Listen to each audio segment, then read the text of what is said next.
Escuchemos la palabra de Dios para hoy en los textos en contexto con el Padre José Antonio Chavarría. Bienvenidos a los textos en contexto. Hemos llegado al viernes 15 de agosto.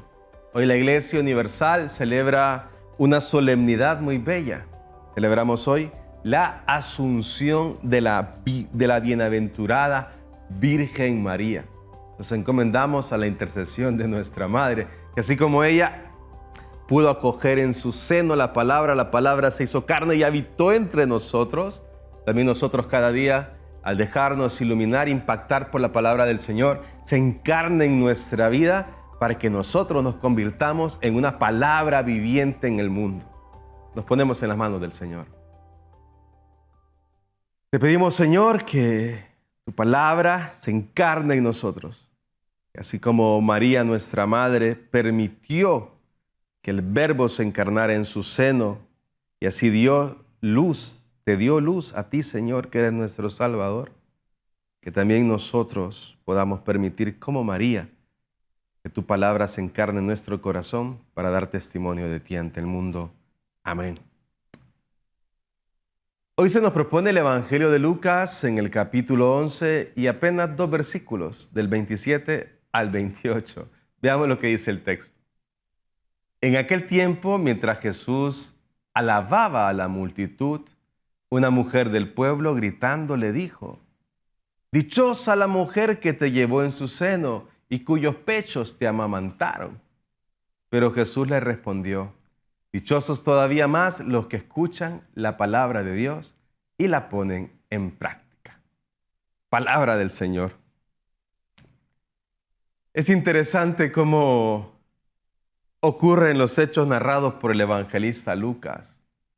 De manera particular este pasaje donde alguien de la multitud grita, ¿no?, queriendo exaltar a la madre de Jesús. Dichosa ella que te trajo al mundo, dichosa ella que te dio la vida. Pero la reacción de Jesús es interesante, ¿no? Claro, hay que contextualizar el siglo I. Se esperaba, y había de hecho en el ambiente religioso de la comunidad judía, muchas muchachas que se habían consagrado esperando ser la madre del Mesías, que en ellas se cumpliera la promesa de ser la madre del Mesías, del Redentor. Y había mujeres consagradas, jovencitas consagradas a esto, esperando ser la madre. Esta pequeña muchacha, esta jovencita María, en ella se encarna el Verbo, y sí, dichosa y bienaventurada. Pero vean lo que dice Jesús, qué grande y qué fuerte, porque Jesús al final termina diciendo: dichosos todavía más. El término dichosos es una palabra que en griego se dice makarios, bienaventurados, dichosos. Es un término que de hecho tiene su origen en el Antiguo Testamento, no es un término propio utilizado únicamente por Jesús, tiene una historia ya en el Antiguo Testamento, que quiere indicar aquella felicidad, aquel gozo que brota no de lo externo, no de lo pasajero, sino de convicciones internas.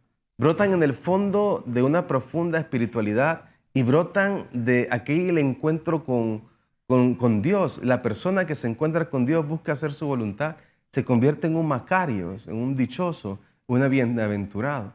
¿Y quiénes son estos dichosos? Dice Jesús: aquellos que escuchan la palabra de Dios y la ponen en práctica. Es decir, si es verdad, dichosa mi madre porque mi padre la eligió para que el Verbo se encarnara en su seno. Claro que sí. Pero serán más dichosos, más felices, bienaventurados, tendrán más gozo aquellos que por acoger la palabra de Dios en su vida la escuchan y la ponen en práctica. La escuchan, la cogen y la ponen en práctica. Es decir, la felicidad, la dicha consiste en ¿qué? En escuchar la palabra de Dios, acogerla en la vida y ponerla en práctica. En eso consiste, según Jesús, la dicha, la felicidad. Y tú estás dispuesto estás escuchando la palabra de Dios, la estás acogiendo en tu vida y la estás llevando al día a día, poniéndola en práctica. Que Dios te bendiga.